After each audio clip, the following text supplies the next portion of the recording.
मैं पिछले 3-4 दिन से सीमांचल के इलेक्शन को देख रहा हूं। परसों पहली बार सीमांचल आया पूरे बिहार में घूमते घूमते। मैंने सिर्फ 3 सभाएं की, किशनगंज, बहादुरगंज और ठाकुरगंज में। आज कोचाधामन पहुंचा हूं। मैं देख रहा हूं कि कुछ बरसाती मेहमान आए हैं।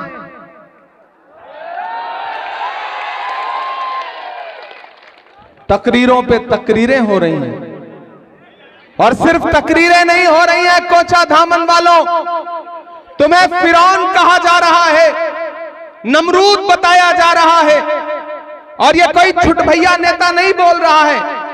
वो बड़ी बड़ी कयादत की बात करने वाले मोहतरम अपनी तकरीर में कह रहे हैं कि जो मेरे मुकाबले खड़ा होगा वो फिरौन होगा, नमरूद होगा। क्या मौलाना असरारुल हक के बेटे सऊद आलम फिरौन है?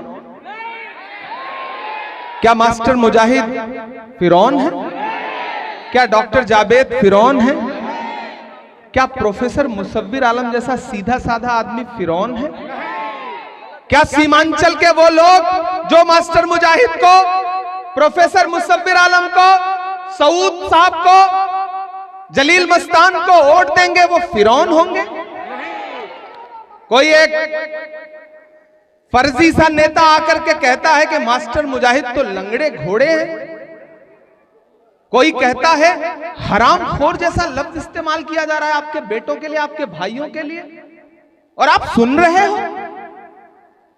मुझे शिकायत है आपसे, मैं गुस्सा हूं आपसे।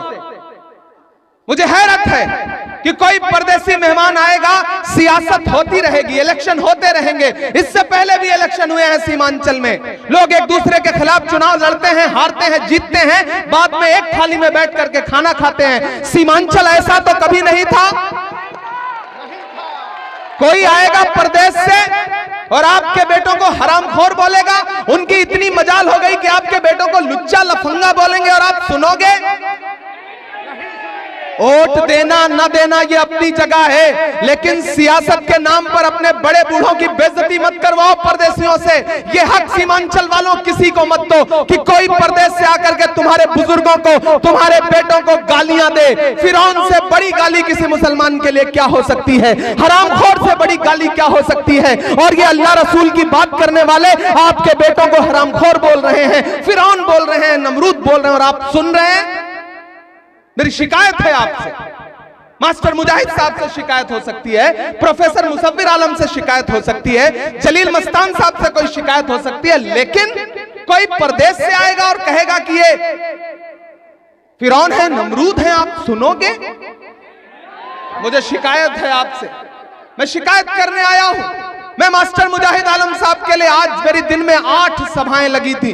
मैं सुबह से भागता हुआ दौड़ता हुआ आज यहां पहुंचा हूं, और आपको पूरी जिम्मेदारी से बता रहा हूं कोचाधामन वालों, मैं खगड़िया से लेकर के, बिहार शरीफ से लेकर के, नालंदा से लेकर के, बछवाड़ा से लेकर के, बेतिया से लेकर के, ढाका से लेकर के, सिकटा से लेकर, चनपटिया से लेकर के, नौतन से लेकर के, बहादुरगंज से लेकर, किशनगंज से लेकर के, पूर्णिया से लेकर के, कस्बा से लेकर के, धमदाहा से लेकर के, कोढ़ा से लेकर के, बरबीघा से लेकर के, दीघा से लेकर के, फुलवारी शरीफ से लेकर के, पूरे बिहार का दौरा करता हुआ यहां पहुंचा हूं, और यहां पहुंच के पूरी जिम्मेदारी से कह रहा हूं कि आने वाली 11 तारीख को बिहार में महागठबंधन की सरकार बनने जा रही है। तेजस्वी मुख्यमंत्री बनने जा रहे हैं, तेजस्वी मुख्यमंत्री बनने जा रहे हैं।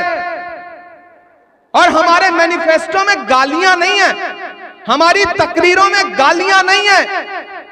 हम क्या कह रहे हैं? उधर क्या कहा जा रहा है? हमें वोट नहीं दोगे तो फिरौन होगे। उधर कहा जा रहा है कि जो सामने वाला कैंडिडेट लड़ रहा है वो लुच्चा है, लफंगा है, हरामखोर है। मुसव्विर आलम साहब के बारे में बताया गया कि मुसव्विर साहब, अरे प्रोफेसर साहब आप तो यहां थे, फिर इस पार्टी में थे, फिर कूद करके यहां आ गए। कभी अपने रियासती सदर के बारे में सुना है कि वो कहां थे, फिर कहां से कहां गए, फिर कहां से कहां आए? कल मेरे बारे में, मतलब 2 दिन से मैं क्या आया, गालियों का पहाड़ टूट पड़ा है मेरे ऊपर, गालियां दी जा रही हैं मुझे।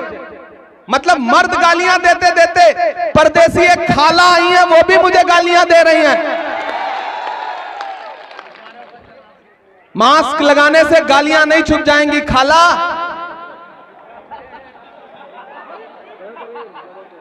मुझे गालियां दे रहे हैं। मेरा कसूर क्या है? मुझे अल्लाह ने शायरी की सलाहियत दी तो मैंने उस शायरी से महबूबा के जुल्फ आंचल पे शेर नहीं कहा। मैंने नजीब की मां के आंसुओं के लिए नज्म पढ़ी, मैंने फलस्तीन के लिए नज्म पढ़ी, मैंने तबरेज और पहलू खान के लिए नज्म पढ़ी।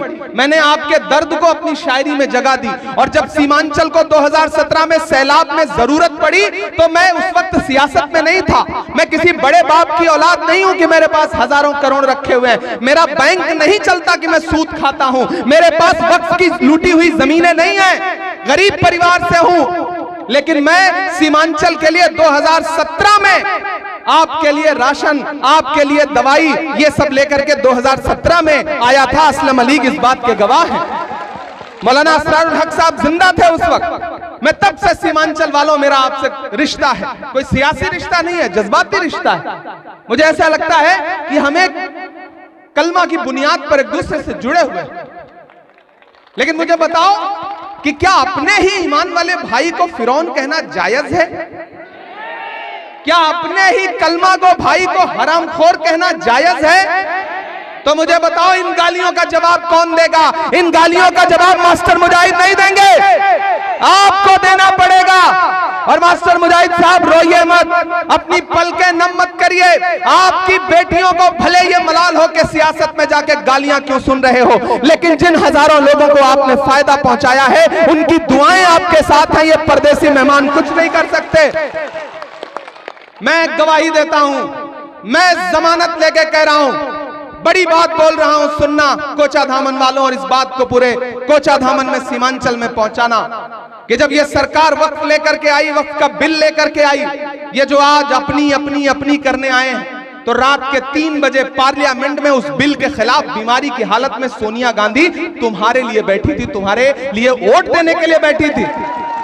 देश की पार्लियामेंट में 25 से ज्यादा मुसलमान सांसद नहीं है, लेकिन वक्फ बिल के खिलाफ 225 से ज्यादा वोट पड़े। तो किसके थे वो? किसके थे वो? राहुल गांधी रात के 2:30 बजे लोकसभा में बैठे थे। मेरे भाई, ये जो बहुत अपनी अपनी अपनी कर रहे हैं, दरअसल ये अपनी सल्तनत बचा रहे हैं। यहां आकर के आपको गाली दे रहे हैं कि दरीबाज हो तुम ना, मतलब उनके लिए वोट नहीं दोगे तो दरी बिछा रहे हो, यही गाली थी ना। तो फिर सुनो, जब 11 तारीख को यहां ईवीएम में वोट देने के लिए जाओगे लालटेन छाप पे, तो उसी समय हैदराबाद में एक सीट पर चुनाव हो रहा होगा, वहां भी वोटिंग हो रही होगी। उस सीट का नाम है जुबली हिल्स। जुबली हिल्स, याद रखना, बड़ी समझदारी की बात बता रहा हूं। पिछली बार जब तेलंगाना में चुनाव हो रहा था तो उस सीट पर कांग्रेस पार्टी ने किसको कैंडिडेट बनाया? भारतीय क्रिकेट टीम के पूर्व कप्तान मोहम्मद अजहरुद्दीन को कैंडिडेट बनाया था। और आपको पता है, यही नकीब मिल्लत साहब अजहरुद्दीन को हराने के लिए इन्होंने किसको टिकट दिया था? शेख फराज को। और शेख फराज ने कई हजार वोट काट लिया और अजहरुद्दीन साहब चुनाव हार गए। इस वजह से 1.5 साल वहां मुस्लिम मिनिस्टर नहीं बन सका।